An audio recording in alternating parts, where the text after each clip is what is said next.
नमस्कार, स्वागत आहे तुमचे आमच्या चॅनेलमध्ये। आवाज महामुंबईचा, शोध बातमीचा, कौल मनाचा। चला तर मग आमचे चॅनेल शेअर करा, लाईक करा आणि सबस्क्राइब करा। धन्यवाद। विरोधकांनी प्रकल्पांना विरोध केला, पण शिवसेना बेरोजगारांना रोजगार देणार। जिल्हाप्रमुख राजाभाई केणी। रायगड जिल्ह्यातील युवक युवतींसाठी अलिबाग येथे भव्य रोजगार मेळाव्याचे आयोजन। रायगड जिल्ह्यातील शेकडो युवक युवतींना रोजगाराच्या सुवर्णसंधी उपलब्ध करून देण्यासाठी शिवसेना जिल्हाप्रमुख राजाभाई केणी आणि रसिका केणी यांच्या मार्गदर्शनाखाली अलिबाग पोयनाड येथील पाटील ब्रदर्स येथे भव्य रोजगार मेळाव्याचे आयोजन करण्यात आले। या मेळाव्यात 40 राष्ट्रीय आणि आंतरराष्ट्रीय नामांकित कंपन्यांचा सहभाग होता। मेळाव्याचे उद्घाटन शिवसेनेच्या जिल्हा परिषद गटनेत्या मानसी दळवी यांच्या हस्ते करण्यात आले। उद्घाटनानंतर अनेक युवक युवतींना विविध कंपन्यांच्या 37 स्टॉलवर मुलाखती दिल्या आणि अनेक पात्र उमेदवारांना तात्काळ नोकरी मिळाली। या सुवर्णसंधीचा लाभ घेतल्याबद्दल अनेकांनी आनंद व्यक्त केला। यावेळी जिल्हाप्रमुख राजाभाई केणी म्हणाले, विरोधकांनी प्रकल्पांना विरोध केला, पण आम्ही प्रकल्पाद्वारे रोजगार निर्माण करून रायगड जिल्ह्यातील बेरोजगार युवकांना नोकरी देण्याचा निर्धार केला आहे। स्थानिक भूमिपुत्रांना रोजगार मिळावा हीच आमची प्राथमिकता आहे। या मेळाव्यात nursing, manufacturing, finance, retail, sales, marketing, banking, insurance, hospital आदी क्षेत्रांमध्ये नोकरीच्या संधी उपलब्ध करून देण्यात आल्या। निवड झालेल्या उमेदवारांना तात्काळ नियुक्तीपत्रही देण्यात आले। मेळावा सुरळीत पार पाडण्यासाठी पोयनाड पोलीस स्टेशनचे इन्स्पेक्टर देशमुख साहेब यांच्या मार्गदर्शनाखाली ट्रॅफिक पोलिसांनी वाहतूक नियंत्रणाची उत्कृष्ट व्यवस्था केली।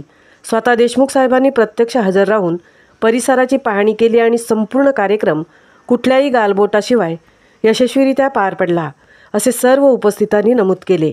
या प्रसंगी मानसीताई दळवी, राजाभाई केणी, महिला संघटिका संजीवनी नाईक, महिला तालुका प्रमुख भाग्यता पाटील, कामगार नेते दीपक रानवडे, युवा तालुका अध्यक्ष नंदन पाटील, संदीप थळे, शैलेश पाटील, माणगाव विभाग प्रमुख रिया पवार, तालुका प्रमुख उमेश म्हात्रे, जीवन पाटील तसेच शिवसेनेचे पदाधिकारी व कार्यकर्ते मोठ्या संख्येने उपस्थित होते। आवाज महामुंबईच्या चॅनेलसाठी संदेश पाटील सह तृप्ती भोईर, अलिबाग। महामुंबई या चॅनलसाठी आज आपण शिवसेनेने जो एक भव्य रोजगार मेळावा आयोजित केलेला आहे आणि या भव्य रोजगार मेळाव्याला रायगड जिल्ह्यामधून सर्व विद्यार्थी वर्ग प्रचंड उत्साहाने येते। त्यांनी प्रचंड असा उत्साह इथे भरभरून यांना प्रतिसाद दिलेला आहे। आपण जात आहोत पक्षाचे युवा नेतृत्व नंदनभाई पाटील यांच्याकडे जाऊया। आज जो मेळावा भरलेला आहे शिवसेनेतर्फे, आपल्याला काय वाटतं हा मेळावा भरण्यामागे आपला काय उद्देश आहे?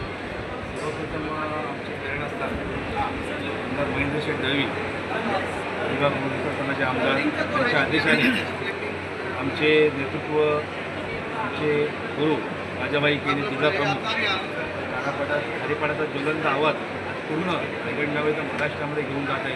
राजाभाई केणी आणि त्यांच्या मार्गदर्शनाला मोठा मेळावा जो लावलेला आहे। या मेळाव्यामध्ये तुम्ही बघताय तब्बल 40 कंपन्या नामांकित। काही विरोधकांनी ती कंपनी या तिसरा प्लॅंट होऊ नये यासाठी प्रयत्न केला, परंतु आम्ही शिवसेनेच्या संघटनेने जाहीररित्या तो तिसरा प्लॅंट JSW व्हावा यासाठी आम्ही समर्थन केला। कारण मित्रांनो, या विभागामध्ये अनेक प्रकल्प येऊ घातले होते। या माझ्या कुर्डू जिल्हा परिषद मतदारसंघामध्ये सूर्या कंपनी असू द्या, रुची सोया कंपनी असू द्या, स्टील इंडिया कंपनी असू द्या, किंवा पटनी एनर्जी पॉवर प्लांट असू द्या, किंवा शापूर येथे येणारा टाटा पॉवर प्लांट असू द्या, आमच्या शिवसेनेचे नेते आदरणीय महेंद्र शेठ दळवी यांचं नेहमीच या विभागामध्ये आणि तालुक्यामध्ये येणाऱ्या प्रोजेक्टचं आम्ही स्वागत करत असतो। परंतु काही इथले विरोधक तालुक्यातले, जिल्ह्यातले किंवा या विभागामध्ये प्रकल्प येऊ नये यासाठी प्रयत्न करत असतात आणि आमच्या आपण बघू शकतो आपण जो रोजगार मेळाव्यामध्ये तरुणींना एकाच छताखाली वेगवेगळ्या कंपन्या आणून त्यांना त्यांच्या करिअरचा पाठ अजय राजागिरीने हा जो रोजगार मेळावा भरवलेला आहे हा फार सुंदर कार्यक्रम आहे. युवकांच्या जीवनाचा प्रश्न सुटेल, थोडाफार पगार मिळेल, पण जास्तीत जास्त शिक्षण असेल, ग्रॅज्युएट असेल अशा